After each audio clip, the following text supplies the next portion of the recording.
A knotty knot of vines and other tangly vegetation, Kogia better resembles a rubber band ball than a planet. Scans indicate this mass is a veritable encyclopedia of megaflora. Gigantic fruits hang low for the picking. Colossal growths stretch out into space where they sway to and fro, pulling in any space debris that happens to happen by. Opportunities to spring, swing, and boing ourselves around appear to be ample. We've long dreamed about discovering an overgrown jungle playground as well as a captured stuff museum of vine-snagged space junk. All signs indicate Kogia is the best of growth worlds. Honestly, Kogia seems a pretty good time, as long as we can navigate the very active, very grabby network of powerful vines because they seem very unlikely to leave us alone. Kogia is packed to the planetary brim with prickly plants planning your strangely demise. You'll be swinging, bouncing, and slinging yourself around the planet with relative ease. Also, the planet will be swinging, bouncing, and slinging you around with relative ease. This planet is all about freedom of movement and throwing yourself recklessly around, so if that sounds like fun, Kogia may grab your fancy. Your fancy won't be the only thing Kogia is grabbing. Whoa there. Well, I'm just saying, vines are very grabby. They're grabby vines, gonna be grabbing. Anyway. When you set up to play Kogia, first set up the game with the standard setup according to the framework rules. Duh. Place the vine pole card in the play space oriented the same direction as the environment cards. This card establishes north, south, east, and west in the environment. Place the red triangle trigger token on the 5th space of the timeline. This is the vine pole trigger. Pretend it's green. That would have been better.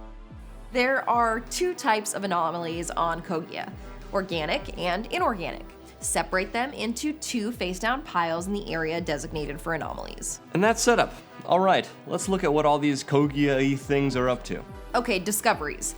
Anytime you obtain a discovery here, the token will tell you which anomaly stack to draw from. Planet got your ankle?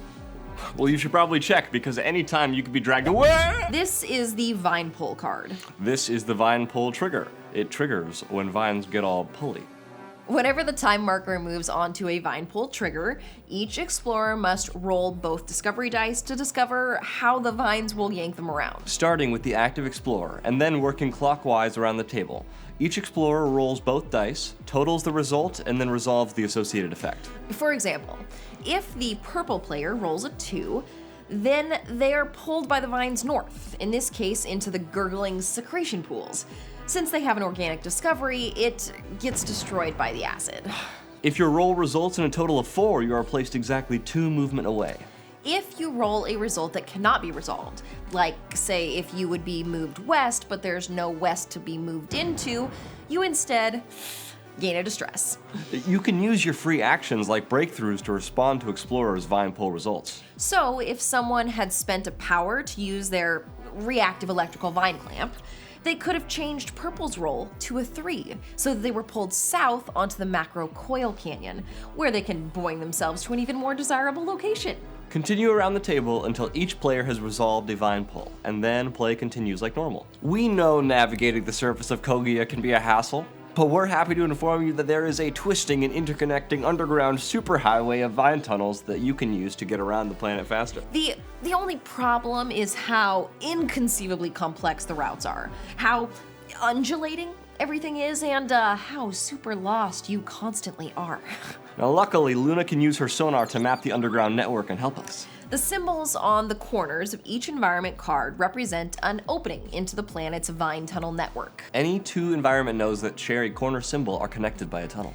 Luna is able to freely move through the network using her normal movement to get from one node to another with a matching symbol. More amazing though is, in addition to her normal movement, she can also use her primary function card to use the tunnels. And using this method, she can take a local explorer with her.